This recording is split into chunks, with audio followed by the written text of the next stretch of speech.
where I'm going to give you 5 ways to get into or to stay in gratitude in this episode. So, the first suggestion to stay in gratitude or get back into it is a gratitude journal. Write down 5 things that you're grateful for every day. Or during the day, if you're just not in a good place or anything else, it's an instant attitude adjustment. Write down 5 things. And if you can't think of something, right, I have electricity. I'm able to write these things down. And I always recommend handwriting it. You don't have to. You can just write them on your phone, put them on the keyboard, whatever it is, and send it to a friend.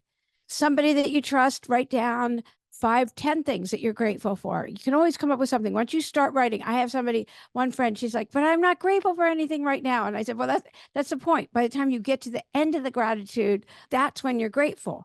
And it's just a great exercise. Try it. You could be grateful when you start. You don't have to be. You can be angry. If you're mad at somebody, if you're mad at your partner and you start writing everything that you're grateful for, I mean, you're angry when you're writing it. So obviously you're not going to be in some great place and full of love and the birds flying and some Disney movie kind of thing. Just write down all these things that you're grateful for about them. And by the time you're done, you've done a total 180 and suddenly you're grateful for them. Oh, they're so great. And it's a great exercise. I've been exchanging gratitude lists with Nancy for 14 years.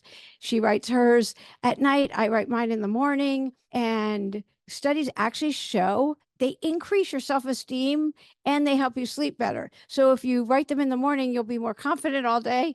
And if you write them at night, you get a great night's sleep. Anyway, you can let me know how that works for you.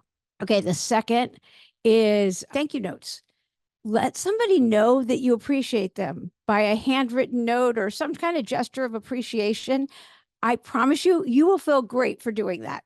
Of course, they're going to feel really touched and everything, but you will feel good for having done it. It will change your entire day. It also enhances creativity. It opens your mind to all these new possibilities and all this innovative way of thinking. There's one I wrote almost 20 years ago, and I still have these warm feelings for the person that I wrote them. I mean, of course, I have warm feelings towards her, but like it's this extra warmth. It's an incredible exercise and also increases your productivity after doing it. And I didn't find any proof of this, but it's common sense tells me that once you do it, it's going to promote all this community for you. And the number one thing we need in this world is more community. It ends isolation and loneliness and everything else. So it's such a good practice to do, but is writing some kind of a note of appreciation to somebody that means something to you. All right, number 3, mindful moments. Just take a few minutes each day to focus on the present moment and just really acknowledge what you have to be grateful for. That's just a couple of minutes. And then my little addendum to that is to feel into it, not just acknowledge it, but to feel it. And that's how manifestation works anyway. So you can manifest even more gratitude. That makes you vibrate at an even higher frequency. And gratitude motivates you to pursue your dreams and celebrate your achievements anyway. And so that's going to attract more positivity from others. And who doesn't want that? Just take a few minutes. What are you grateful for right now? Think about it. Grateful for the ability to hear and to see and to look for the beauty and the good and the green and what's growing, the blue sky that we can still see, and for pets and babies, always babies, like a baby laughing, if nothing else. So that's number 3. Number 4, gratitude meditation. A gratitude meditation, it lowers the blood levels, increases resilience. It also improves decision making. It helps you focus on opportunities, make choices aligned with your values, not somebody else's, because you're really in touch with what's right for you. And if somebody's like, well, you should be doing this, or telling you what they think is right for you, and you know it's not aligned with your values, and you know you should be doing something else, you could just kind of say, okay, thank you, and then move on. And it's a great place to be. Okay, the 5th suggestion just to get into gratitude is a gratitude jar. Keep a jar and collect all your notes of gratitude. Everything you feel grateful for, write a note and stick it in a gratitude jar and collect it all year. It's fun to do this with other people too. And then at the end of the year, go back and look at everything you're grateful for from the year. And it's super fun. Go, oh my gosh, look at all these things I have to be grateful for. And to do it with others and just collect that for over the year. Just keep putting things in your gratitude jar. Just keep putting things in it.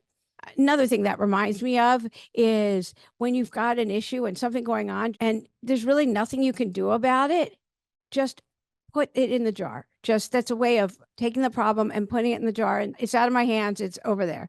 That's a different jar, by the way. It's very fun to do that.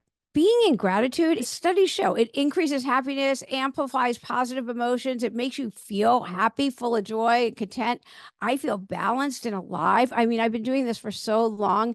I used to have a license plate. It said pause energy. I just always, what am I grateful for? It's like, I get to do these things instead of I have to. It's all those little things that you tell yourself. Again, I mean, I started with whatever you tell yourself, you're right.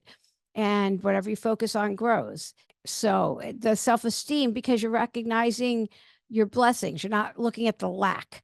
If I'm scrolling on social media, which is not real, sorry, I hate to tell you, it's just not real, then that makes me think, oh, I should have these things. And I just heard there was a newscaster who said she not only was she trying not to look at social media, she stopped buying any new clothes for 1 year. So she stopped receiving any emails from any clothing manufacturer or clothing store or clothing outlet or anything. She did unsubscribe to all the clothes stores so that she wasn't constantly being pressured via email to purchase new clothes or shoes or anything else. And when she had a wedding or something like that, she just borrowed from another newscaster or a friend or sister. Anyway, and so she didn't buy any new clothes for a year. I just thought that was great.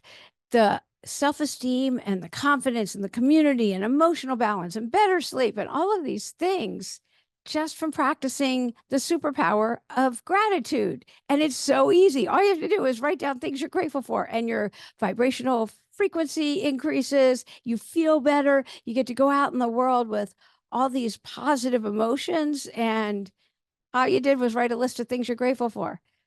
So I think that's a pretty easy superpower. Let me know what you think.